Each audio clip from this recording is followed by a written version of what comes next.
Coding से ही database बना। ठीक, और वो सारी प्रोसेस हमने कल एक बार की। ठीक, एक बार दोबारा से उसमें कुछ काम करेंगे, फिर मैं दोबारा से शुरू से आपको करवाऊंगा, क्योंकि कोड फर्स्ट अप्रोच जो है, ठीक, ये आपकी यूज यही होती है, यूज मैंने कर लिया है किस नाम से, एप्लीकेशन, यही है मेरे ख्याल से ना।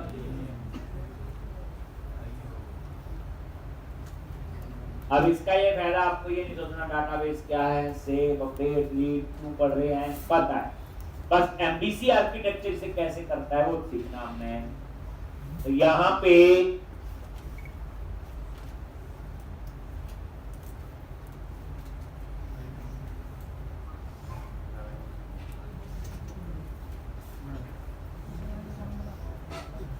तो ये देखो,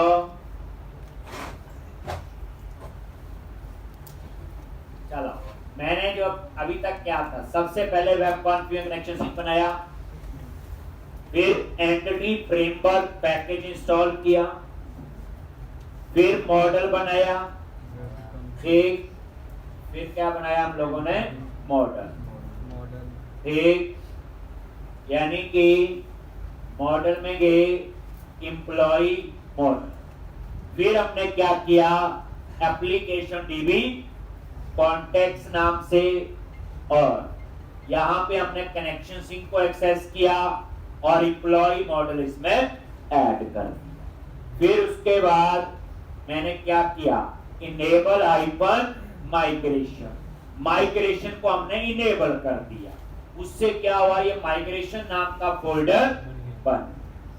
फिर उसके बाद हमने क्या किया, ऐड आइकन माइग्रेशन, और वहां पे हमने माइग्रेशन का नाम कुछ भी दे सकता हूं मर्जी से, मैंने इनिट लोड दे दिया, इनिशियली लोड, और जब मैंने ये लिखा तो उसने एक फाइल अपने आप बना दी इनिट लोड, और उसके अंदर इन्होंने टेबल कैसे बनना है ये पूरा स्ट्रक्चर उसने बता दिया। और लास्ट कमांड क्या लिखी थी, अपडेट डाटाबेस, और फिर हमने देख लिया कि वो टेबल बन चुका है डाटाबेस। ठीक, चलो अब हम ये देखते हैं, तो ये स्टेप्स आपने फॉलो करने हैं। ठीक, अब मान लो हम याद आया कि नहीं जी, इसमें तो एक मॉडल और चाहिए, एक टेबल और चाहिए, क्या क्या स्टेप्स फॉलो करने पड़ेंगे। पहली बात, वेब कॉन्फ़िगर कनेक्शन एक बार लिख दिया, फ्रेमवर्क एक बार इंस्टॉल हो गया, 2 स्टेप बच गए। तीसरा, इनेबल आइकन माइग्रेशन, वो एक बार इनेबल हो गई तो 3 स्टेप तो माइनस अपने आप ही हो। ठीक, अब मैं सीधा क्या करूंगा, देखो मॉडल पे गई, एक नया मॉडल बना, जैसे याद आया स्टूडेंट नाम का टेबल बनाना है, लो जी मॉडल पे राइट क्लिक किया, ऐड क्लास, और यहां पे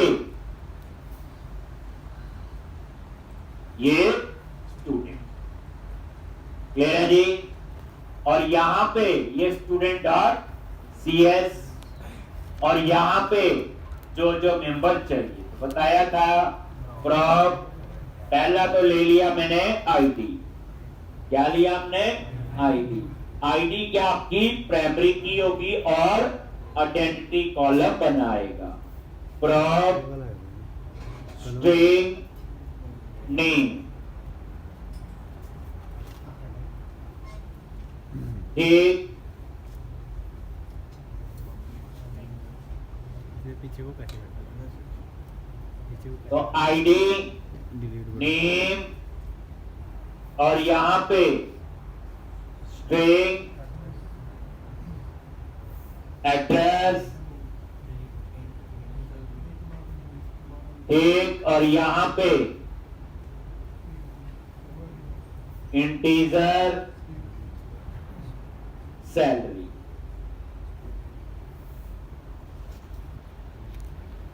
आईडी नेम एड्रेस और सैलरी।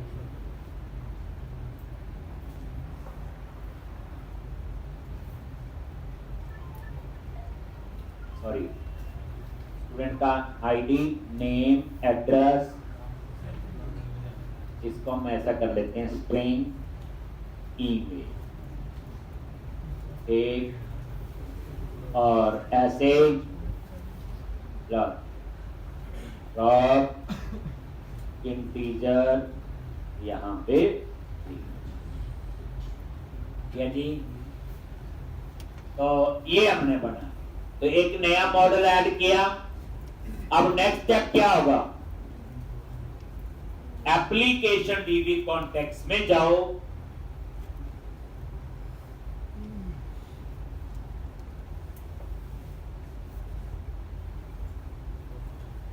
तो एप्लीकेशन डीबी कॉन्टेक्स्ट में गए और यहां पे ये देखो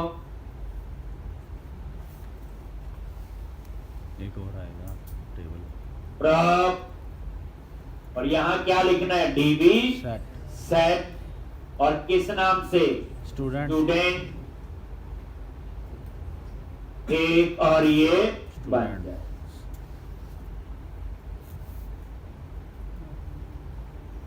क्लियर है जी।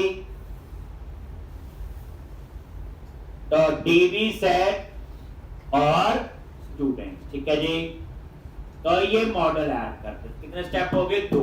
फर्स्ट स्टेप नया मॉडल ऐड किया, second step application DB context में ऐड किया, थर्ड स्टेप क्या होगा, ठीक, माइग्रेशन ऐड करनी है। इनेबल तो हो चुका है, इनेबल तो एक बार हो गया, ठीक। थर्ड स्टेप नेक्स्ट किया, तो फिर क्या करोगे, टूल्स, नगेट पैकेज मैनेजर और package manager console, package manager console.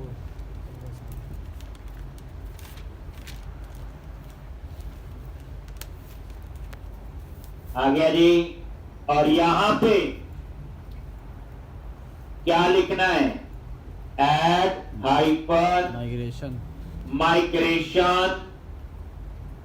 कुछ भी नाम दे दो, ऐड हाइपर माइग्रेशन, और जिस नाम से, तो ऐड हाइपर माइग्रेशन, और मैंने बोला जी ऐड, इसका नाम वैसा हो जो काम करना, ऐड स्टूडेंट मॉडल, नाम ऐसा रख देना, स्टूडेंट मॉडल ऐड हुआ तो इसे ऐसा नाम रख, ऐड स्टूडेंट मॉडल।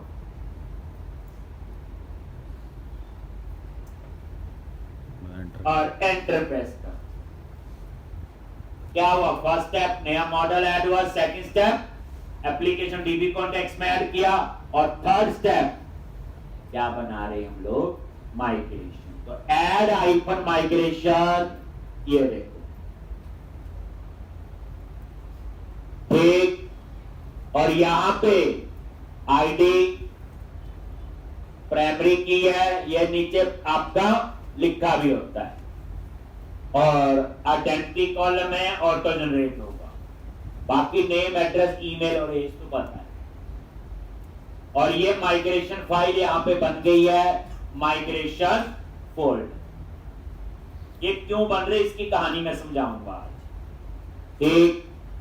अब यहां पे फिर पैकेज मैनेजर कंसोल पे आ जाओ, क्या कमांड चलाओगे, लास्ट, जल्दी बोलो, लास्ट कमांड होगी update hyper database, update hyper database, हाँ,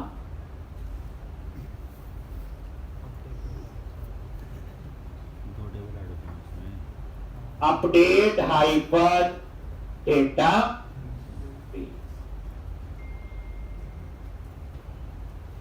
ले रहे जी। और ये डाटाबेस में अपडेट, डाटाबेस तो बन चुका पहले, बस हो गया।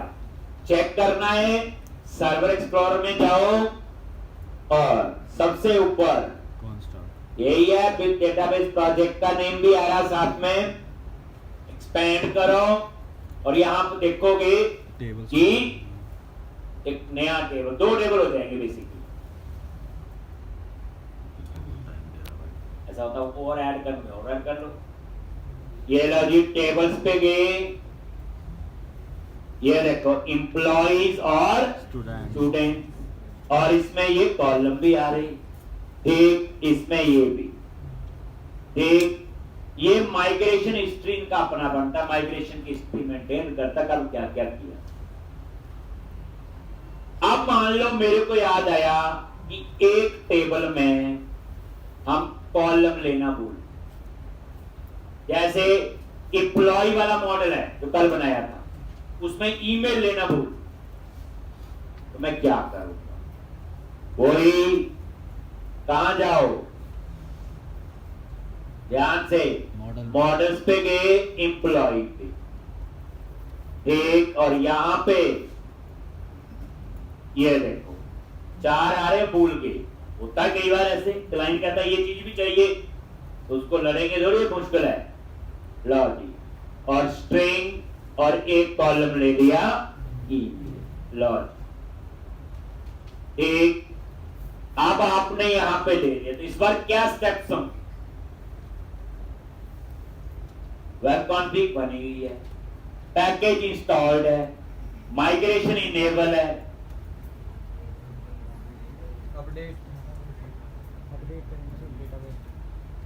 अब उसके बाद आपको ये इसमें नहीं करना कुछ, एप्लीकेशन डिग्री कॉन्टेक्स्ट में क्यों नहीं करना? क्योंकि एम्प्लॉय मॉडल तो ऑलरेडी वहां पे एडेड है। मतलब कहने का इसको तो ऐड करने की जरूरत नहीं, वहां तो ऑलरेडी ऐड है, तो ये स्टेप की जरूरत नहीं।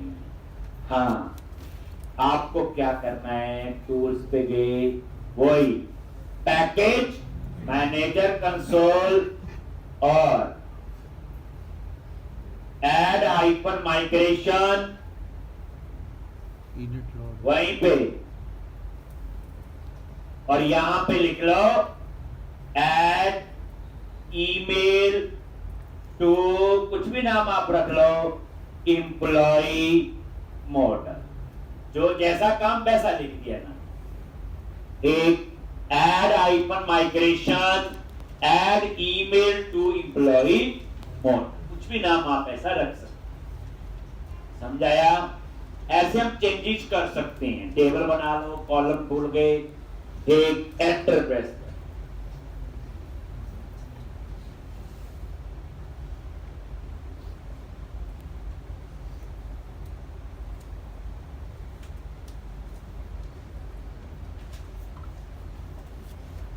ये देखो यहां से क्या आया, यहां से ऐड कॉलम, हर चीज की माइग्रेशन बनी। कौन सा कॉलम? ईमेल किस पे? एम्प्लॉय पे, और इसकी डाटा टाइप। तो इसका फर्स्ट स्टेप क्या था? मॉडल में चेंज किया। सेकंड स्टेप क्या था? Add migration. और लास्ट स्टेप था अपडेट डेटाबेस। लास्ट स्टेप क्या था आपका? Update database. कैसे? टूल्स, नगद पैकेज मैनेजर, और क्या लिखोगे यहां पे? Update database. क्या लिखा? Update database. और ये एम्प्लॉय टेबल में जाके चेक करो, एक और कॉलम उसमें ऐड हो गया। देखना है जी, सर्वर एक्सप्लोरर में गए एम्प्लॉय वाले, इसको क्या करो एक बार रिफ्रेश। चेंज किया है, ये देखो ईमेल इसमें आ, ठीक है। ये मॉडल बना लिया, बाद में नया मॉडल बनाना है, मॉडल में ठीक। अब एक कहानी और समझो। मान लो मैंने ये प्रोजेक्ट आपको दे दिया, आप अपने लैपटॉप पे ले, तो डाटाबेस कैसे करो? तो पहले हम ऐसे करते थे, डाटाबेस की बैकअप करो, रिस्टोर करो, फिर यहाँ ना डाटाबेस में सिंपल कॉपी पेस्ट से नहीं चलता। प्रोजेक्ट तो कॉपी पेस्ट दूसरी मशीन पे करोगे चल जाएगा। डाटाबेस को तो अलग से इंपोर्ट एक्सपोर्ट बैकअप, रिकवरी, कई कुछ करना पड़ता था। लेकिन आपको जो मैं सिखा रहा हूं, आपको ज्यादा चेंज करने की जरूरत नहीं। आप चाहते ये प्रोजेक्ट मिल गया, आपने ओपन कर लिया, जैसे मैंने ओपन किया। आपको इसमें क्या काम करना है कि डाटाबेस आपके यहां बन जाए। तो सिर्फ आपको क्या करना है, वेब कॉन्फ़िग में जाके कनेक्शन स्ट्रिंग, एक आप अपने कंप्यूटर का लिख देना, वही सर्वर का नाम आपका लग है, मेरे लग है, तो आपने सिर्फ ये चेंज करना है, ठीक। सर्वर का नाम और जिस नाम से आप डाटाबेस बनाना चाहते हो, और प्रोवाइडर यही आपका, अगर SQL सर्वर यूज करोगे, ठीक। मान लो आप अपने कंप्यूटर पे ले गए, कॉपी पेस्ट कर, ठीक। प्रोजेक्ट, तो सिर्फ मैं क्या किया, जैसे मान लो मैंने वैसे ही डाटाबेस का नाम 117 अलग रख दिया। अब ये डाटाबेस तो नहीं बना हुआ अभी। आप अपने कंप्यूटर पे गए, सर्वर का नाम अपने हिसाब से जो है, और डाटाबेस का नाम अपने हिसाब से कुछ भी रखना है, बस इतना ही काम करना है। और उसके बाद टूल्स, नगेट, और ये पैकेज मैनेजर, कंसोल, और यहां पे सिर्फ एक लाइन आपने चलानी है, अपडेट डेटाबेस, और अब उस कंप्यूटर पे वो डाटाबेस बन जाएगा, ठीक। ये बन जाएगा, डन हो जाएगा तो बन गया। क्या फायदा होगा, दूसरी जगह कॉपी पेस्ट डाटाबेस की कोई टेंशन नहीं। अपडेट डाटाबेस, और ये अपडेट हो गया, और ये नया डाटाबेस आपकी मशीन पे बन जाएगा। सिर्फ कनेक्शन सिंक चेंज करना है और अपडेट डाटा। एक कोई कहता मेरे पास ऑरेकल है, तो उसको भी क्या करना, कनेक्शन सिंक चेंज, सर्वर की डिटेल तो अपनी होती ना, और उसके बाद प्रोवाइडर जो ऑरेकल वाला होगा, ऑरेकल इंस्टॉल होनी चाहिए, अपडेट डाटाबेस। अब अपडेट डाटाबेस को कैसे पता चलेगा कौन से टेबल बनने हैं, क्या कहानी, उसके लिए तो है माइग्रेशन फोल्डर, उसी के लिए तो ये सारी फाइल्स को मेंटेन कर रहा है। अगर आप माइग्रेशन फोल्डर डिलीट कर दो, मेरे इसमें डाटाबेस बन चुका, मैं उसको यूज कर सकता हूं आराम से, लेकिन कल को दूसरी जगह वो डाटाबेस नहीं बन पाएगा जब तक ये माइग्रेशन फाइल नहीं। तो जब मैंने अपडेट डाटाबेस चलाया, तो जितनी माइग्रेशन, तभी आपने देखा कुछ भी चेंज करो, ऐड माइग्रेशन की, शुरू में थी इनिट लोड, फिर ऐड स्टूडेंट मॉडल, फिर ऐड ईमेल टू, तभी यहां रखी है। अगर मैं एक माइग्रेशन यहां से डिलीट कर दूं और मैं फिर अपडेट डाटाबेस चलाऊं, तो वो वाला काम नहीं होगा जो जिसको डिलीट कर दिया, ठीक। तो बड़े ध्यान से, पर डरने की जरूरत नहीं। मैं एक नया प्रोजेक्ट बनाऊंगा और उसमें फिर एक नए सिरे से शुरू से हम लोग एक प्रोजेक्ट बनाएंगे, वहां पे हम लोग सीखेंगे। एक हर एक चीज का एक रोल है। तो अब एक काम करते हैं, एक नया प्रोजेक्ट बनाओ, पूरी रिवीजन होगी, ध्यान से। क्रिएट न्यू प्रोजेक्ट, बताइए ये step. ASP.NET web application,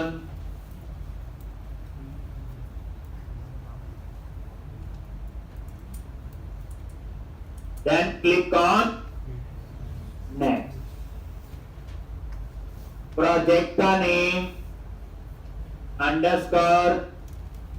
TB _ MBC _ code first _116, कुछ भी ऐसे नाम रख सकते हो। कहां सेव करना, मैंने बोला जी डी ड्राइव के अंदर ASP.NET MVC,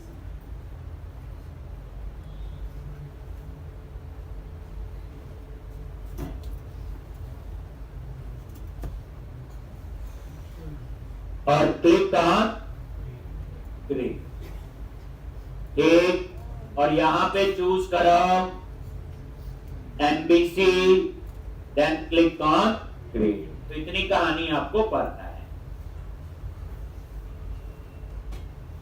कल भी क्लास है आप लोगों की, और क्लास का टाइम है 11:30, सिर्फ कल का दिन, ठीक, बाकी नॉर्मल जैसे है। तो 11:30 आपकी क्लास होगी।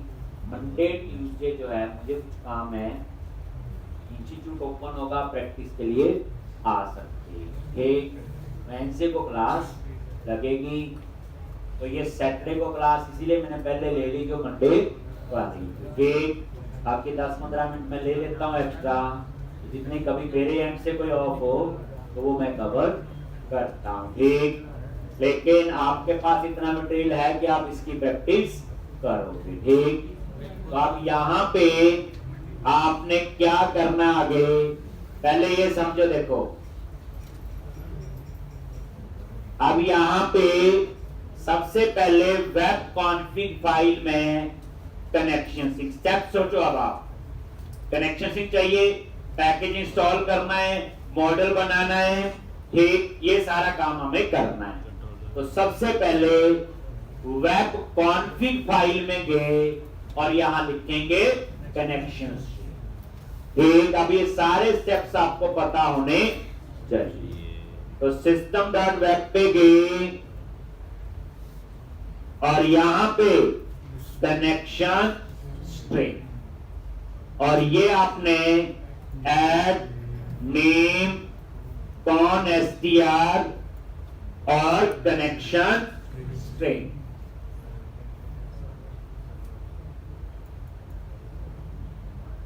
और यहां पे server is equal to server का नेम, क्या लिखोगे, टैब स्लैश SQL एक्सप्रेस, और उसके बाद डेटाबेस।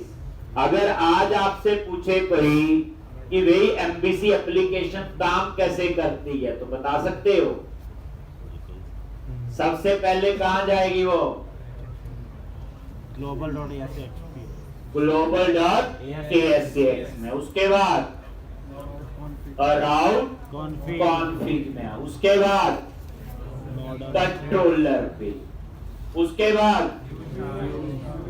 व्यू स्टार्ट, उसके बाद लेआउट, उसके बाद जो व्यू होगा। चलो अब हम ये सोचते हैं ये क्यों है। चलो सबसे पहले global.ASX पे गया, ठीक है। एक एप्लीकेशन का एंट्री पॉइंट होता है, किसी भी लैंग्वेज में काम करते हो, C+ में मेन फंक्शन होता है, वहां से एंटर होगा। तो हम समझ गए कि global.ASX से हमारी एंट्री होगी, ठीक। उसके बाद कहां जाता है वो? route.config में क्यों जाता है, वहां जाके क्या करता है?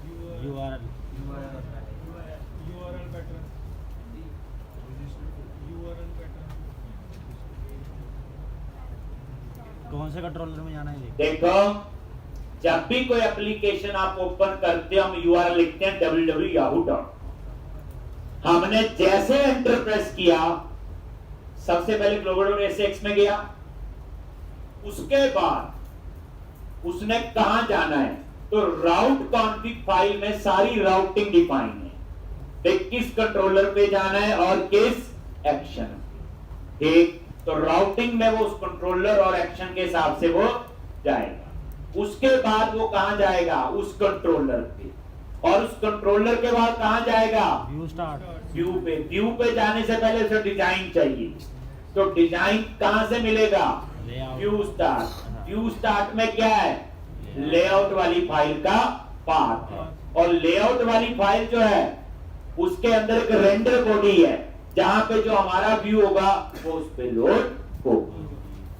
जितनी बार उसकी प्रैक्टिस करो, क्यों जरूर समझो। ठीक, एक बार करवा दिया, चलो पहली बार तो मुश्किल से वही समझ आ जाए, वही बहुत है, लेकिन दूसरी बार थोड़ी सी और इंप्रूवमेंट होनी चाहिए। भी यहाँ गया तो क्या फायदा हुआ, व्यू स्टार्ट में ना जाए तो क्या है, लेआउट का क्या फायदा है, ये रेंडर बॉडी का क्या है।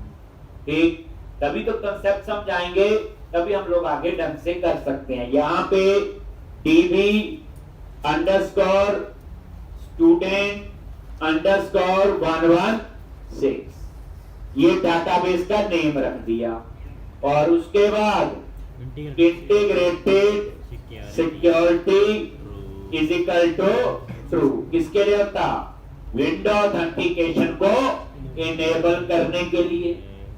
और उसके बाद प्रोवाइडर नेम, और यहाँ पे system dot data dot SQL client. System dot data ये प्रोवाइडर है, यहां से पता चलेगा कि डाटाबेस सीक्वल सर्वर में बनेगा। ये डाटाबेस अभी बना नहीं, हम लोग एंट्री फ्रेमवर्क की कोड फर्स्ट अप्रोच पढ़ रहे हैं। कौन सी, कोड फर्स्ट। मतलब कहने का जैसे प्रैक्टिस ऐसे करो जैसे थोड़ा सा हमें पूरा समझ आ चुका है। एक कोड फर्स्ट क्या है, तो वो सारा देखो कहानी समझ आई। एक अपडेट डाटाबेस कमांड लिखी, दूसरे कंप्यूटर पे डाटाबेस बन गया। नहीं तो बाकी में डाटाबेस कॉपी पेस्ट में फंसे रहते कि कैसे उसको लेके जाना है।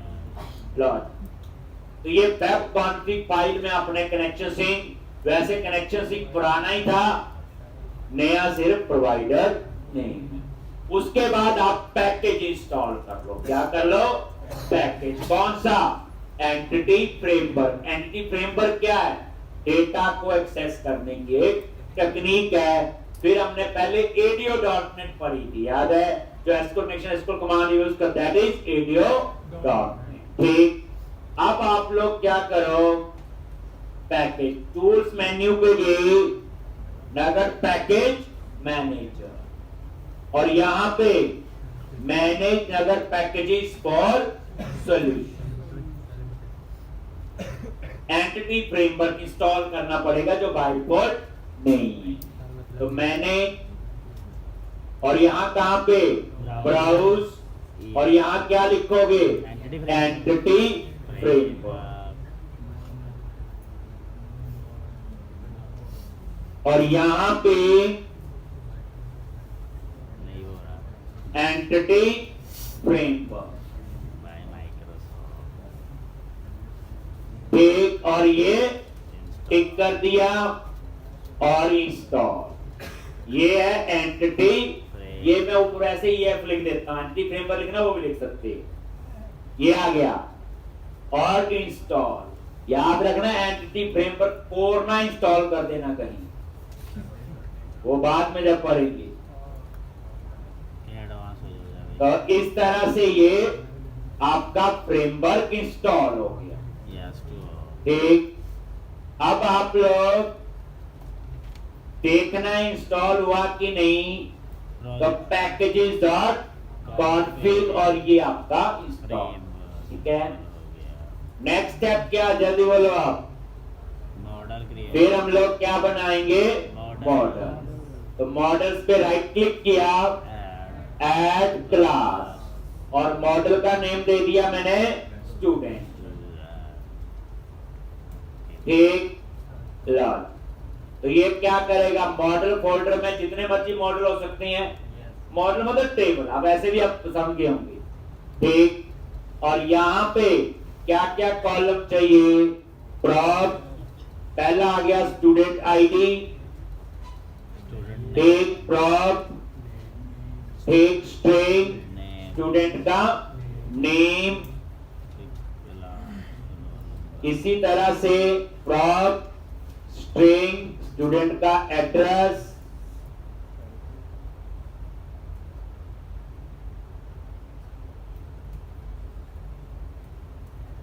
और यहां पे एज,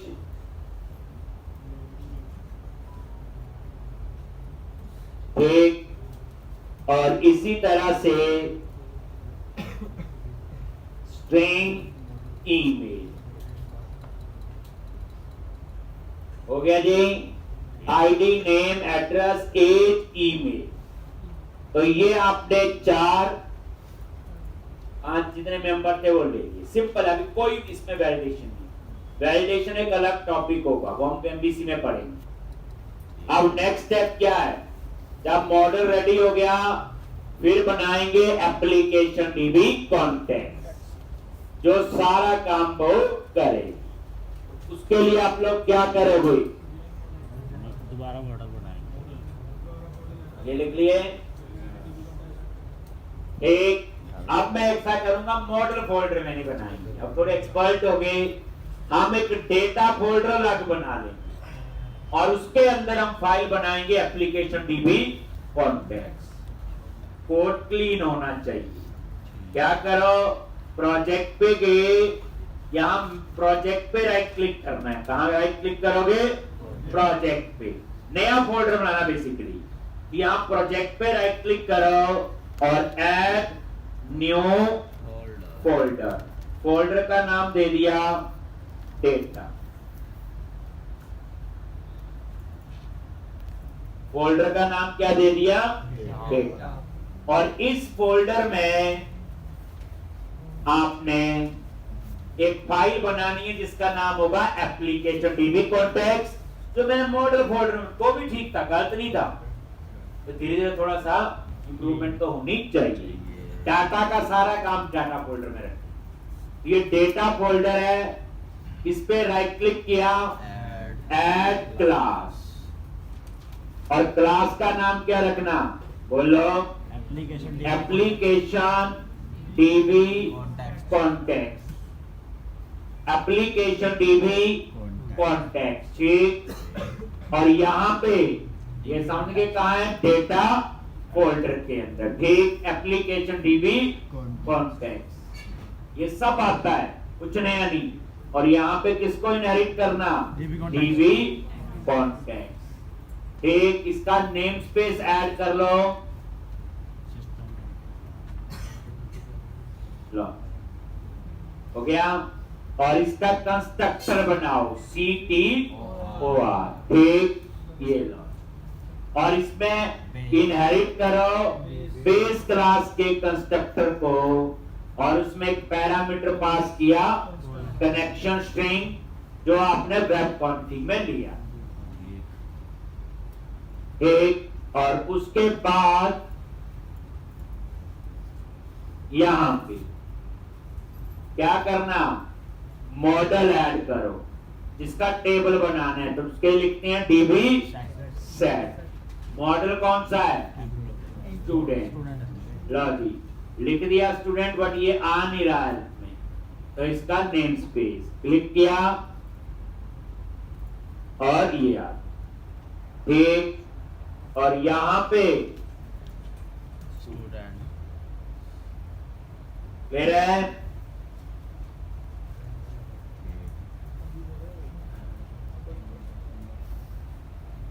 अब आप लोग क्या करोगे?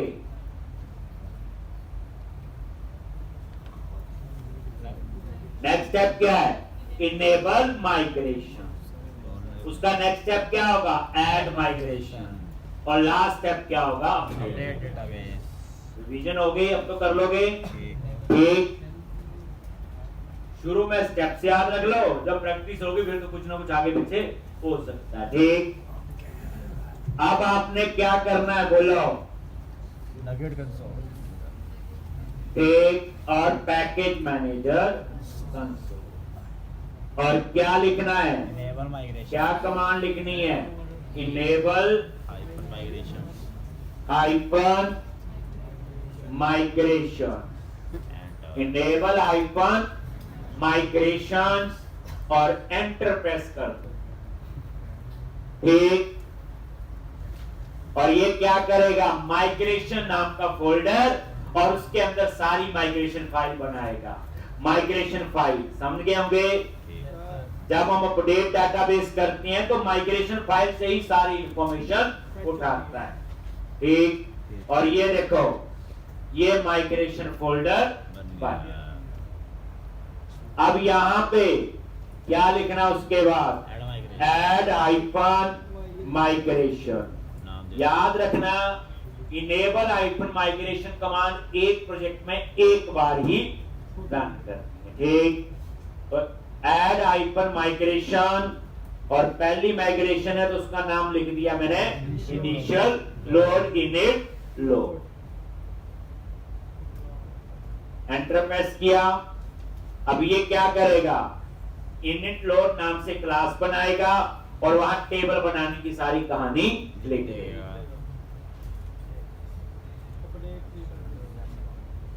अभी चलता ले लेते हैं इसको। दूसरी बार हो गया, Easy बाकी बार बार करेंगे। और ठीक, तो ये देखो इनिट लोड क्लास का नाम जो दिया था, और ये देखो स्टूडेंट, ये आईडी ऑटो इंक्रीमेंट, बाकी वही नेम, एड्रेस, ईमेल जो ले रहा है। आईडी को क्या बना लिया? प्राइमरी किया। प्राइमरी की क्या होती है बताने की जरूरत थोड़ी है, ठीक? अब हम लास्ट क्या लिखेंगे? यहीं पे क्या कमांड बोलो? Update icon data base. Update icon database. database.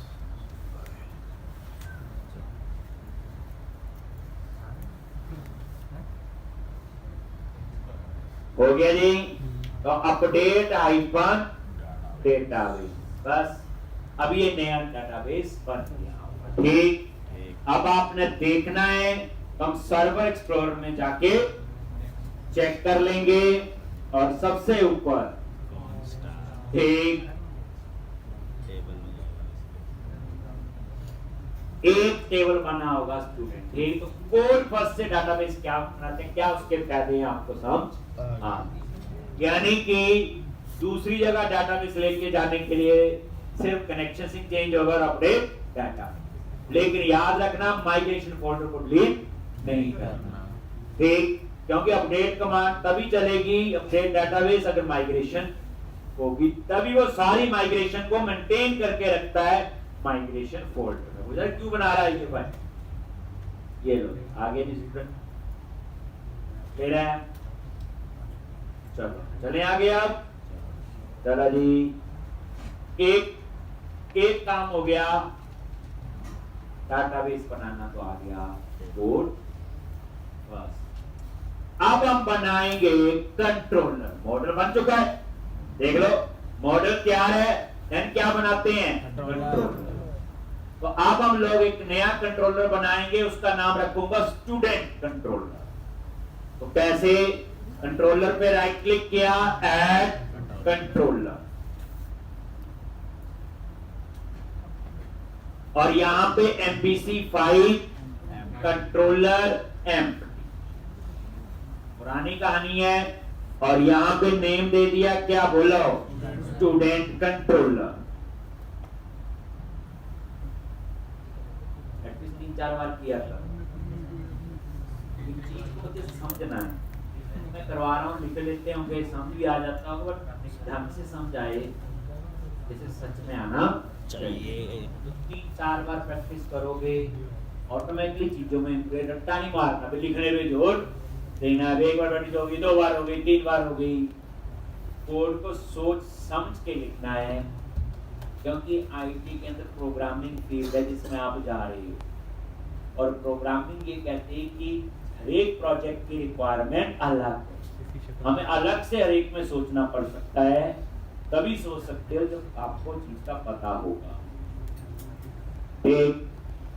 अब यहाँ पे स्टूडेंट कंट्रोलर ये क्या करेगा? कंट्रोलर बना देगा, और व्यूज फोल्डर के अंदर इस कंट्रोलर नाम से फोल्डर भी बना दे। देख लो, ये देखो व्यूज पे गए, बना दिया इसने। अब देखो आप थोड़ा अलग पढ़ लिया।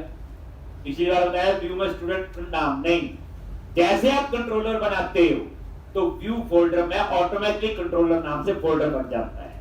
मान लो आपके प्रोजेक्ट में 15 कंट्रोलर हो सकते हैं, स्टूडेंट, एम्प्लॉय, डिपार्टमेंट, तो 15 कंट्रोलर बनाओगे तो व्यूज के अंदर कंट्रोलर नाम से 15 फोल्डर बन जाएंगे। फायदा उसका ये है, हर एक कंट्रोलर का कोड अलग अलग होगा। किसी कंट्रोलर में कोई चीज ऐड अपडेट करनी तो मेरे को पता होगा कि इसका कोड यही है, मैं यही जाके उस एरर को ठीक। तो ये आपका ये बन गया। अब हमने कोड में ध्यान से देखोगे, अब हमने डाटाबेस को एक्सेस करना है। तो सबसे पहले ये देखो, स्टूडेंट कंट्रोलर और यहां कंट्रोलर क्लास इनहेरिट बताया हुआ। जो कंट्रोलर का नाम रखोगे साथ में कंट्रोलर कीवर्ड अपने आप अटैच हो जाता, आपको कुछ करने की जरूरत नहीं। अब यहां पे आ जाओ, कैसे हम डाटाबेस को एक्सेस करेंगे, क्योंकि इस बार मॉडल जो है वो डाटाबेस से ही बना, इससे बनाए डाटाबेस ही हुआ। ध्यान से, अब आपके पास नई चीज आने वाली है, प्राइवेट। बताइए, क्लास के अंदर ही यूज करना है, रीड ओनली। और किसको, एप्लीकेशन डीबी डाटाबेस के लिए मेन क्लास तो यही है, एप्लीकेशन डीबी कॉन्टेक्स्ट। नहीं आ रहा है तो इसका नेम स्पेस ऐड कर। ये जो देखना मैं कैसे करता हूं ये काम, ठीक। और यहां पे क्लास का नाम, वेरिएबल का नाम दे दिया कॉन्टेक्स्ट। अब यहां नई चीज आ गई, रीड ओनली। तो यहां इंटरव्यू में पूछा जाता है, यूज बहुत होते हैं, रीड ओनली और कांस्टेंट, क्या फर्क होता है? रीड ओनली मेंबर और कांस्टेंट मेंबर में क्या फर्क है? जैसे रीड ओनली लिखा ना, कहीं हम लोग ये भी लिखते हैं, क्या फर्क है दोनों में? एक बार आ गया हिलेगा नहीं, मेरे को रीड ओनली चाहिए। तो पहली बात समझो, जो रीड ओनली मेंबर है वो रीड ओनली होगा, मतलब समझे कि उसमें डाटा नहीं ऐड हो सकता, सिर्फ आप रीड कर सकते हो। लेकिन रीड ओनली मेंबर को आप एक जगह चेंज कर सकते हैं, क्लास के कंस्ट्रक्टर में। लेकिन कांस्टेंट जो है उनको कहीं पे भी चेंज नहीं कर सकते। यानी कांस्टेंट मेंबर एक बार लिख दी ना वैल्यू, बस वो कहीं पे भी आप उसे चेंज नहीं कर सकते। रीड ओनली को सिर्फ एक जगह चेंज कर सकते हैं, कहां पे? क्लास के कंस्ट्रक्टर में। जैसे अब मैं इसके नीचे इस क्लास का कंस्ट्रक्टर बनाऊंगा, है तो क्लास ही है, कैसे? CTOR 2 बार टैब प्रेस आ गया। और यहां पे context is equal to new application DB context. क्या किया? वैल्यू डाल दी ना उसमें,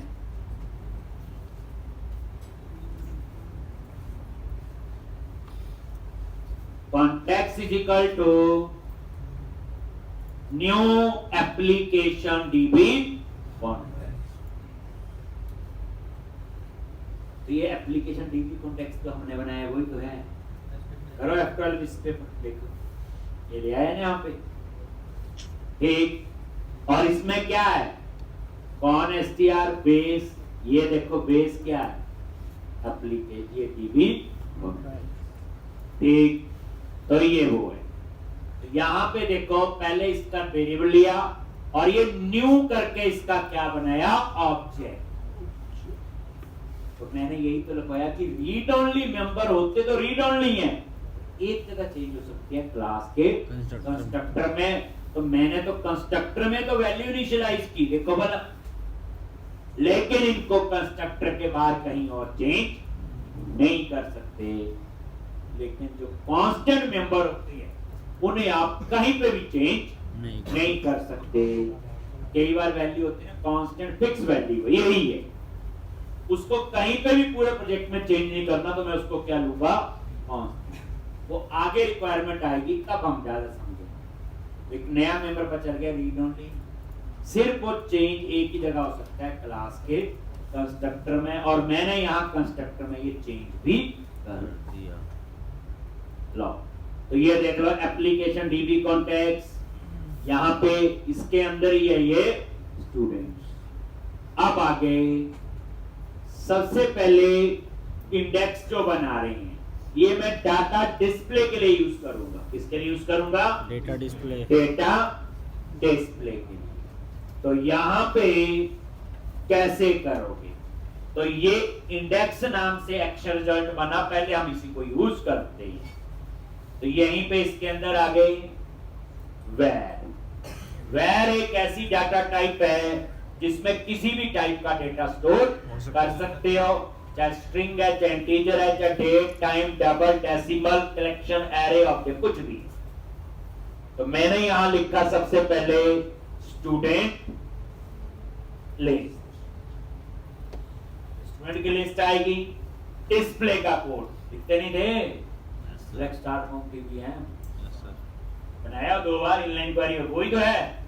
लेकिन यहां पे जो सिंटैक्स है ये एंटिटी फ्रेमवर्क है, यहां पे वो क्वेरी नहीं लिखी जाएगी। यहां पे देखो मैं कैसे लिखूंगा, कॉन्टेक्स्ट, ये जो ऊपर वेरिएबल लिया हुआ, डॉट स्टूडेंट्स, जो उसके अंदर प्रॉपर्टी है, डॉट टू लिस्ट लॉजिक, बस हो गया।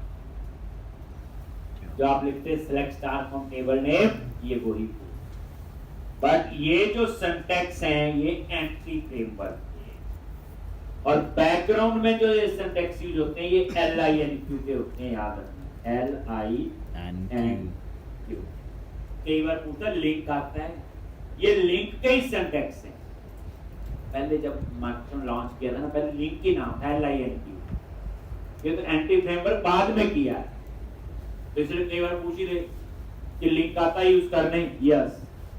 तो एंटिटी फ्रेमवर्क हुआ है वो लिंक के ही सिंटैक्स यूज करता है। लिंक होता है लैंग्वेज इंटीग्रेटेड क्वेरी। लिंक क्या होता है? LINQ बोलते हैं, लैंग्वेज इंटीग्रेटेड क्वेरी।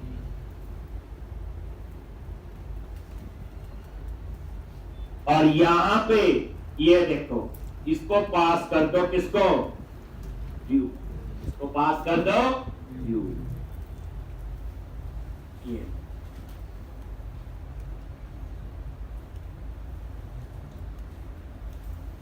तो ये जो कॉन्टेक्स्ट है, स्टूडेंट कहां से आया? F12 प्रेस करो, ये यही तो है, ठीक। तो यहां पे टू लिस्ट, ये टू लिस्ट क्या रिटर्न करेगा? उसका एरे। लिस्ट नहीं करवाया था मैंने 2 दिन पहले, वो यही तो था। उसमें और इसमें फर्क कितना? ये डाटाबेस के था, उस स्टैटिक लिख दिया था मैंने, याद है? एम्प्लॉय का बनाया था, ये सेम, ठीक। ये क्या करेगी? टू लिस्ट क्या बनाएगी? एरे, और वो डाटा आ जाएगा इसमें, और इससे पास होगा किसको? व्यू। अब हम इसका क्या बनाएंगे? व्यू।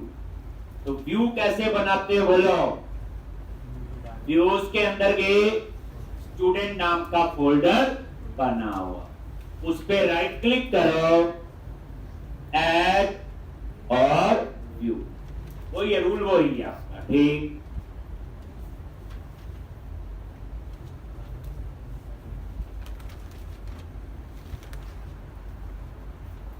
और यहां पे क्या आएगा बोलो? इंडेक्स।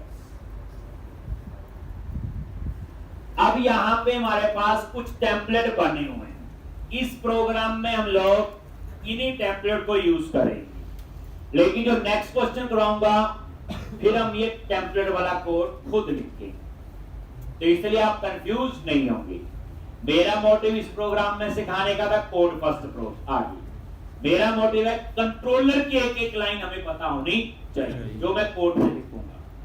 टेम्पलेट में इस क्वेश्चन में बने हुए यूज करूंगा, लेकिन नेक्स्ट क्वेश्चन में ये टेम्पलेट भी हम खुद बनाएंगे, जिसमें HTML बूटस्ट्रैप की सारी कहानी लिखेंगे। इसलिए टेम्पलेट को देख के घबराना नहीं, ये बने हुए देखो, create, delete, detail, edit, empty, ये लिस्ट लो यूज। डिस्प्ले के लिए क्या यूज करोगे? लिस्ट। तो यहां चूज करो लिस्ट। मैंने बनाया, देखो माइक्रोसॉफ्ट ने इतनी बड़ी कंपनी ने बनाई है, देख तो नहीं हम लोग। आप बोलो आपने दिखाया ही नहीं और आगे शुरू कर दिया। लो यहाँ पे मॉडल क्लास, ये देखो स्टूडेंट, ये देखो आएगी यहाँ, ये देखो आ गया मॉडल क्लास स्टूडेंट। और यहाँ पे कॉन्टेक्स्ट, यहाँ आ गया application DB context.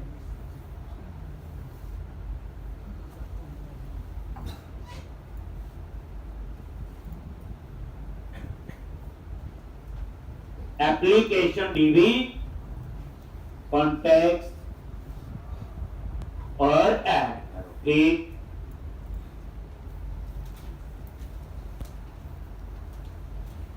Application DB context और ऐड करो। ये वही एप्लीकेशन डीबी कॉन्टेक्स्ट थी जो हमने फाइल बनाई। और इन्होंने यहां पे अपने आप ही लिख दिया सारा। ये मैं समझाऊंगा क्या लिखा हुआ, ठीक। अब एक बार आप इसको रन करो, पहले हम देखते हैं ये कैसे आ रहा है। ये देखो रन किया,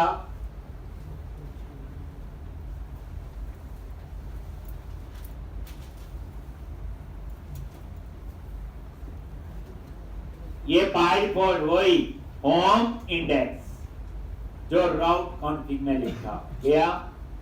मैं यहां यूआरएल में क्या लिखूंगा? स्लैश कंट्रोलर का नेम है student.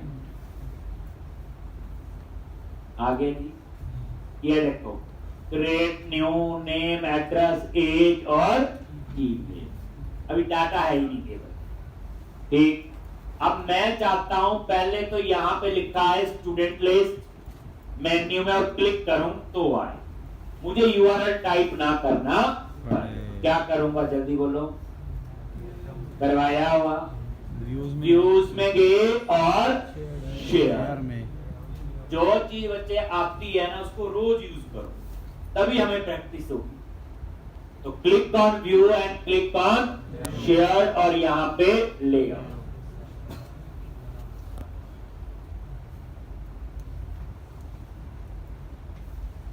Click on views, click on share, ठीक। और लेआउट, और यहां पे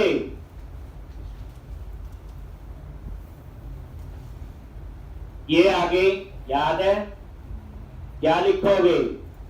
li और ये क्या? HTML हेल्पर डॉट कौन सा था? Action link. और मैंने यहां टेक्स्ट दे दिया स्टूडेंट लिस्ट। और उसके बाद एक्शन का नाम क्या है? इंडेक्स, जिस नाम से वो व्यू बना हुआ। और कंट्रोलर का नेम क्या है? स्टूडेंट, ठीक। अब आप इसको रन करो तो जैसे स्टूडेंट लिस्ट पे क्लिक करोगे तो स्टूडेंट कंट्रोलर के इंडेक्स सेक्शन पे जाएंगे। अब उसमें थोड़ा सा डिजाइन देखा, अपने आप आ गया। तो अब हम उस डिजाइन को देख लेते हैं वो कैसे है, ठीक। अब आप इसको रन करो।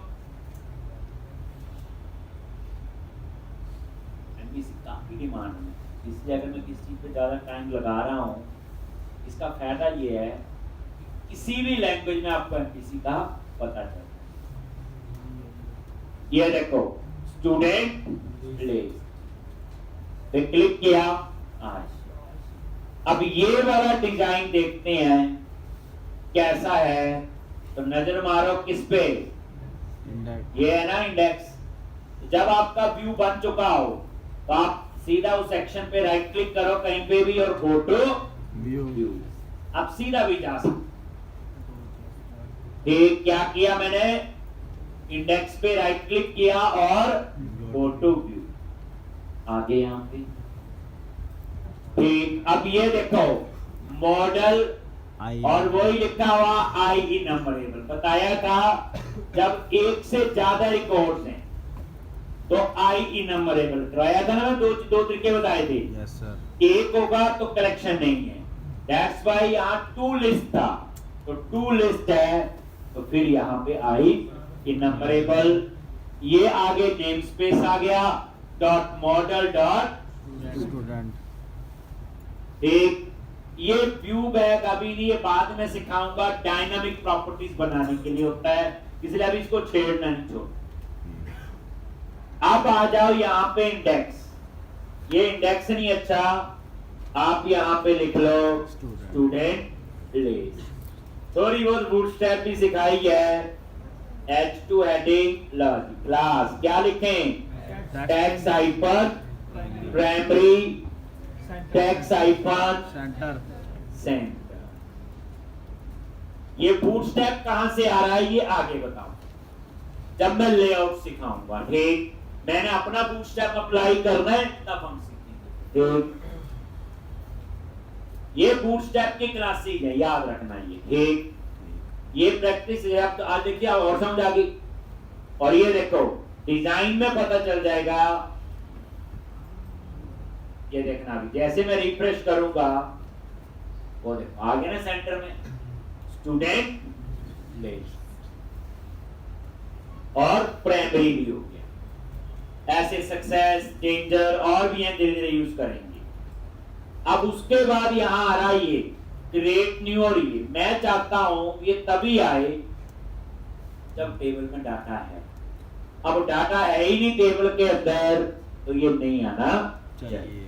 तो क्या करोगे, यहां तक तो ये ठीक है। देखो अब ध्यान से देखना, ये क्या आपका क्रिएट का बटन है, क्या लिखा हुआ @html dot action link create new text है, और ये जो क्रिएट है ये एक्शन का नाम है। किसका नेम है, एक्शन का।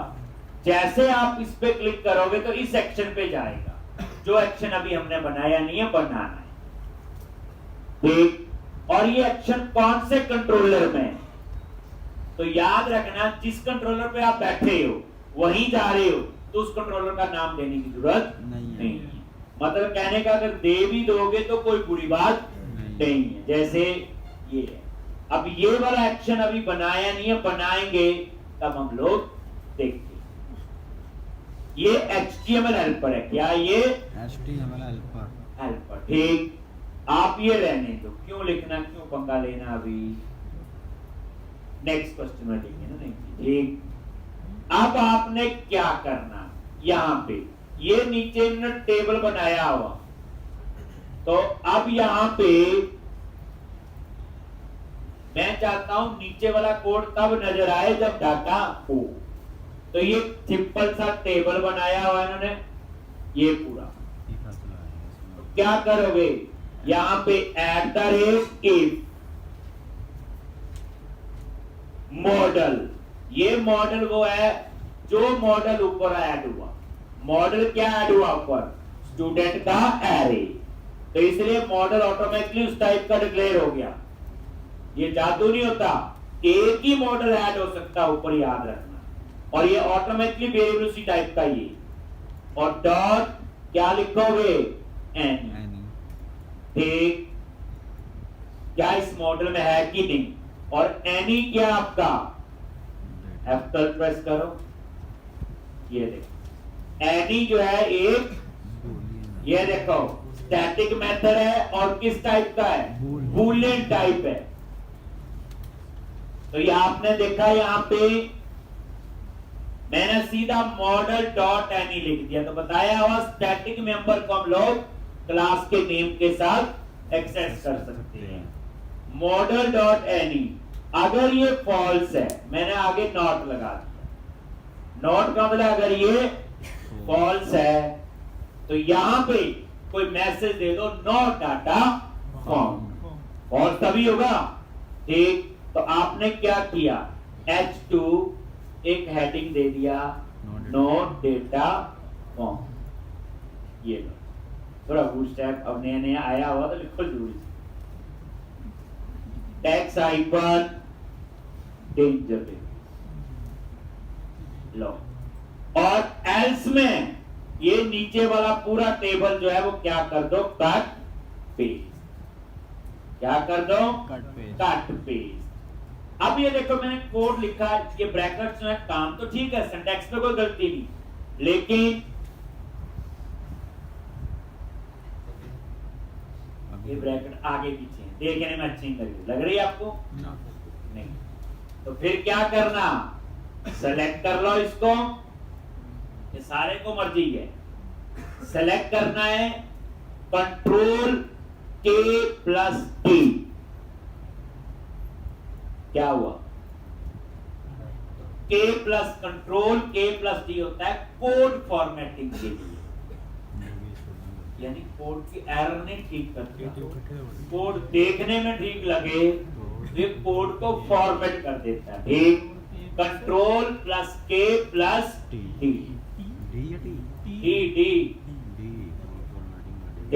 कंट्रोल प्लस के प्लस डी, तीन की इकट्ठी प्रेस होगी, कंट्रोल के प्लस, ये प्लस नहीं बीच में, एक कंट्रोल प्लस के प्लस डी आ गया। जो चीज मैं बताता हूँ बार बार यूज होती है। ठीक, अब आप लोग ये वाला कट कर लो, नीचे से टेबल कट कर दिया यहां से, और एल्स पार्ट में इसको रख दो, ताकि ये टेबल तभी नजर आए जब डाटा हो। ठीक, ये मैंने एल्स में वो पेस्ट कर दिया। देखते हैं इसको भी, पहले ये देखो, अब रिफ्रेश करो, क्या आ गया, नो डेटा फाउंड। क्रिएट का काम बाद, अब आपने क्या करना है, ये आ रहा है, ये टेबल बना हुआ, मैंने भी कल परसों देखा था। लो जी, आप इस पे बूटस्ट्रैप अप्लाई कर लो, टेबल बनी। ये भूल गए हैं तो आप तो कर सकते हो। Yes sir. क्या लिखना, table hyphen logy border, table हाथ तक पड़ेगी ना, टेबल हाइफन टाइप, तो कुछ और कर लो मत, टेबल हाइफन जो जो अच्छा लगे करते जाना आपने। ठीक, थोड़ा ठीक लगेगा डिजाइन, और कुछ नहीं। ठीक, अब ये देखो, इन्होंने टेबल बनाया हुआ, ये हेडिंग है सारे, ये एक रो बनाई है टीआर, और ये टीआर यहाँ पे खत्म है, यही है ना रो, और इसमें आ रही हेडिंग, टेबल हेड दिया है, लेकिन आपने इसको टी हेड के अंदर रखना है। कहाँ रखना है, टी हेड। ठीक, तो बताया हुआ क्या करोगे, टी हेड, टेबल हेडिंग, और यहीं पे इस टीआर को उठाओ और उसके अंदर रखो। वो तो ठीक करते ना हम लोग, वो भूल गए माइक्रोसॉफ्ट वाले, बट आप तो एक्सपर्ट हो। लो, ये लो, टी हेड होता है टेबल हेड। अब ये देखो, TR table row, TH table heading, ये क्या कर रहा है, ये कॉलम का नेम उठा रहा है। क्या उठा रहा है, ये कॉलम का नेम।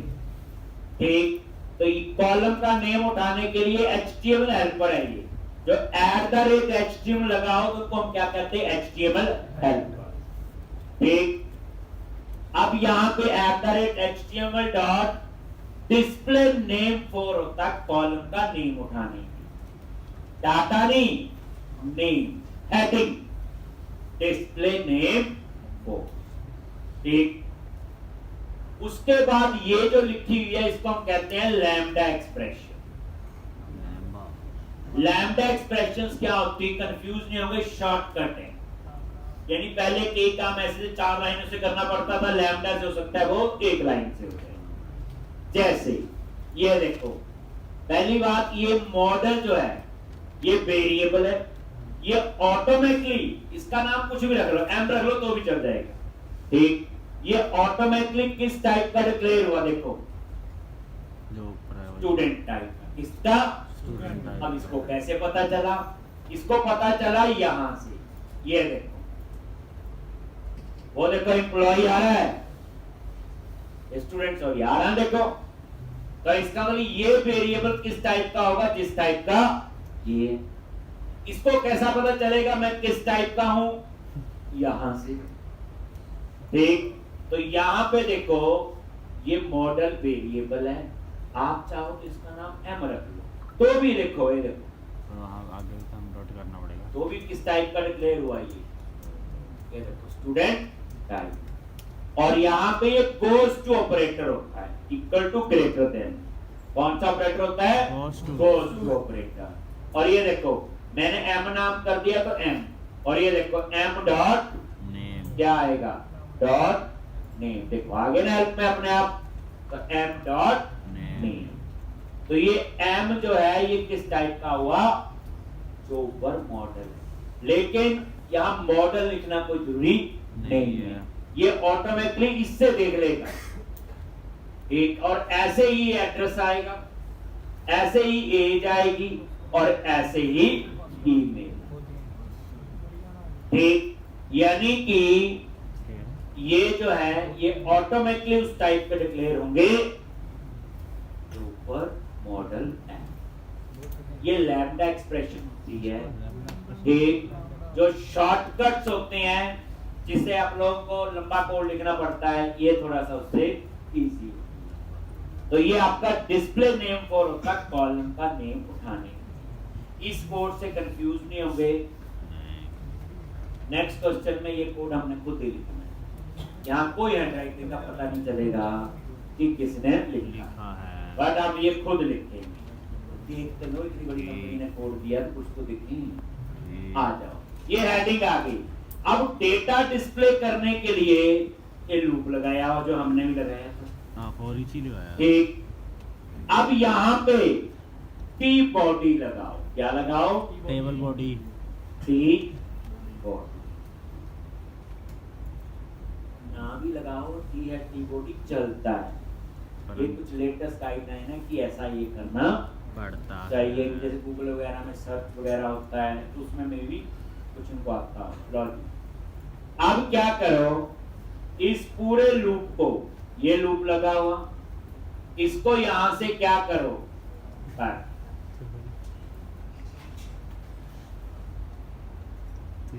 कंट्रोल एक्स, और यहां पे इसे पेस्ट, बस।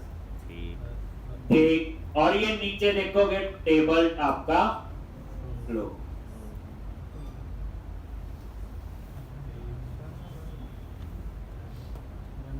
ठीक, आगे अब आप की बॉडी में आओ। ये लूप देखो ध्यान से, लूप चला वेयर आइटम, इसमें किसी भी टाइप का डाटा आ सकता है। बिल्कुल। अब इसमें किस टाइप का आएगा, जिस टाइप का ये मॉडल है। ये मॉडल कीवर्ड है, याद रख, एम कैप्स में लिखती है। जैसे आप इस पे गए तो ये मॉडल हुआ क्या, ये देखो यहां लिखा हुआ आई इन नंबर, तो ये कलेक्शन है। अब इसमें किसकी कलेक्शन है, स्टूडेंट। तो यहां से क्या करेगा, ये वेरिएबल ऑटोमेटिकली किस टाइप का डिक्लेयर हुआ, फिर स्टूडेंट। ठीक, अब उसके बाद ये नीचे लूप लगा, ये रो उतनी बनेगी जितने मॉडल में रिकॉर्ड होंगे। मॉडल क्या है, कलेक्शन है, किसकी, स्टूडेंट क्लास की। अगर मान लो वहां 4 स्टूडेंट का डाटा है तो लूप 4 बार चलेगा, और ये टीआर टैग कितनी बार लगेगा, 4 टाइम। और ये देखो टीआर यहां और ये क्लोज। और उसके बाद ये देखो ये डेटा उठाने के, टीडी होता है टेबल डेटा, और html डॉट डिस्प्ले फॉर ये किसके लिए होता है, डेटा के लिए। डिस्प्ले नेम फॉर किसके लिए होता है, जो ऊपर बताया, ये कॉलम के नेम के लिए। और डिस्प्ले फॉर होता है कॉलम की वैल्यू। बाकी वही, ये मॉडल आइटम कुछ भी ले लो, ये गोज टू ऑपरेटर, बट यहाँ पे आइटम ही एक्सेस करना पड़ेगा, क्योंकि एक एक स्टूडेंट का डाटा किसमें आ रहा है, आइटम। ये आपका आइटम वेरिएबल है, ये देखो item dot name, item dot address, item dot age, item dot email. तो डिस्प्ले 4 हो गया डेटा के लिए, और डिस्प्ले नेम 4 हो गया कॉलम के नेम। उसके बाद इन्होंने नीचे 3 बटन लगाए हैं, एडिट, डिटेल्स और डिलीट। ठीक, अब ये कहानी वही है, एक्शन लिंक, एडिट, और ये टेक्स्ट है, ये आपका एक्शन का नाम है। किसको एडिट करना, ये उसमें पैरामीटर। ठीक, बट इस पे अभी आप कंफ्यूज ना करो, ये मैं यूज करूंगा तो ही समझाऊं। ठीक, तो अभी इतना ही।